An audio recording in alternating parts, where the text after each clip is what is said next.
Class 8 welcome to the class.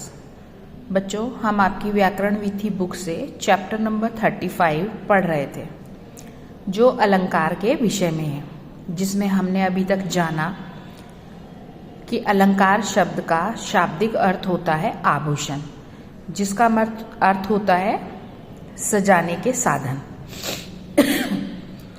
उसी तरह से काव्य पंक्तियों में अलंकारों का प्रयोग किया जाता है, जिससे काव्य के अर्थ में सुंदरता आती है, विशिष्टता आती है और काव्य अर्थ विशिष्ट प्रकार से व्यक्त किए जाते हैं। हमने शब्दालंकार में अनुप्रास अलंकार, यमक अलंकार तथा श्लेष अलंकार के विषय में जाना था। आज हम जानेंगे अर्थालंकार के अंतर्गत आने वाले 3 अलंकारों के विषय में, जिसमें पहला है उपमा अलंकार। बच्चों, जहाँ एक वस्तु या प्राणी की तुलना किसी अन्य वस्तु या प्राणी से की जाती है, वहाँ उपमा अलंकार होता है। ठीक है, मतलब एक वस्तु या प्राणी की तुलना किसी अन्य वस्तु या प्राणी से की जाती है और आमतौर से ये वस्तु या प्राणी एक दूसरे से बहुत भिन्न होते हैं, परंतु किसी समान गुण के आधार पर इनकी तुलना की जाती है। पहला उदाहरण है, हाय फूल सी कोमल बच्ची हुई राख की ढेरी थी। यहाँ पर बच्ची की तुलना राख फूल से की गई है। ठीक है, किससे की गई? जो बाद में राख में बदल गई है ना। तो सरोज स्मृति नाम की एक कविता है, उसके अंतर्गत ये लिया गया है, जहाँ कवि अपनी बच्ची की तुलना फूल के समान करता है।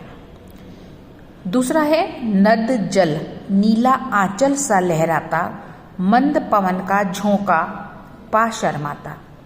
नदी के जल की समानता किससे की गई है? नीले आंचल से।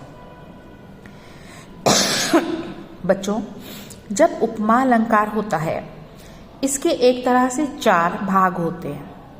उपमेय यानी जिसकी तुलना की जाती है, उपमान यानी जिससे तुलना की जाती है, वाचक शब्द जिसके अंतर्गत सा, सी, सम, सरिस, सदृश आदि शब्दों का प्रयोग होता है, मानी समानता प्रदर्शित करने के लिए इन शब्दों का प्रयोग होता है। जैसे ऊपर वाले उदाहरण में हाय फूल सी, तो यहाँ पर सी हुई है, नेक्स्ट एग्जाम्पल में सा हुआ है, और लास्ट है समान गुण या समान धर्म, यानी वो वाला गुण जिसके आधार पर उन दोनों के बीच समानता को देखा गया है। दूसरा अलंकार है रूपक अलंकार। बच्चों, जहाँ पर गुणों की अत्यधिक समानता के कारण जब 2 वस्तुओं या प्राणियों में समानता दिखाई जाए, तो वहाँ रूपक अलंकार होता है। जैसे मैया मैं तो चंद्र खिलौना ले हूँ, है ना, चांद को खिलौने के समान बताया गया है, और यहाँ पर कौन सा अलंकार है? रूपक। चरण कमल बंदौ हरिराई, यहाँ चरणों को किसके समान बताया गया है? कमल के समान। यहाँ पर कौन सा अलंकार है? रूपक। यानी उपमेय और उपमान में अभेद आरोप किया जाता है, वहाँ कौन सा अलंकार होता है? रूपक अलंकार। नेक्स्ट है अतिशयोक्ति अलंकार। अतिशयोक्ति, जैसा कि इसके नाम से स्पष्ट है, इसका अर्थ है किसी विषय का बढ़ा चढ़ाकर वर्णन करना। उदाहरण देखिए, हनुमान की पूंछ में लग न पाई आग, सिगरी लंका जल गई, गए निशाचर भाग। यानी हनुमान जी की पूंछ में अभी आग भी नहीं लगने पाई थी कि संपूर्ण लंका जल गई और सभी निशाचर यहाँ से भागकर चले गए। तो ऐसा नहीं हो सकता, पहले आग लगेगी पूंछ में, फिर लंका के जलने का वर्णन होना चाहिए था, परंतु यहाँ पर कवि ने ऐसे वर्णित किया है। दूसरा उदाहरण देखिए, देख लो साकेत नगरी है यही, स्वर्ग से मिलने गगन में जा रही। यहाँ पर साकेत नगरी में बड़े बड़े भव्य ऊंचे भवनों का वर्णन है, और वे भवन इतने ऊंचे हैं, है ना, ऐसा लग रहा है जैसे स्वर्ग की ऊंचाइयों को छूने के लिए तत्पर है। तो यहाँ पर साकेत नगरी का बहुत बढ़ चढ़कर वर्णन किया गया है। अतः यहाँ कौन सा अलंकार है? अतिशयोक्ति। कुछ उदाहरण और हैं, वो देखते हैं। पायो जी मैंने राम रतन धन पायो। कौन सा धन पाया? राम रूपी रतन धन, रूपक अलंकार। 3 बेर खाती थी वे 3 बेर खाती हैं।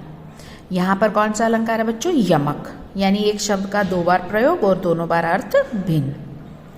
गुरु कुम्हार शिष्य कुंभ है, तो यहाँ पर कौन सा अलंकार है? रूपक अलंकार। चंद्रमुख को देखकर मन भरता नहीं। चंद्रमुख में कौन सा अलंकार है? रूपक, चांद रूपी मुख। सुन सिय सत्य असीस हमारी, तो 100 वर्ण की आवृत्ति के कारण अनुप्रास अलंकार। वह दीप शिखा सी शांत भाव में लीन, तो दीप शिखा के समान शांत, तो कौन सा अलंकार हुआ? उपमा।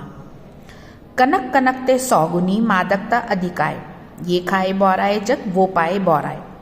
यहाँ पर कनक कनक शब्द में एक शब्द का अर्थ है स्वर्ण और एक शब्द का अर्थ है धतूरा, तो यहाँ पर यमक अलंकार का प्रयोग है।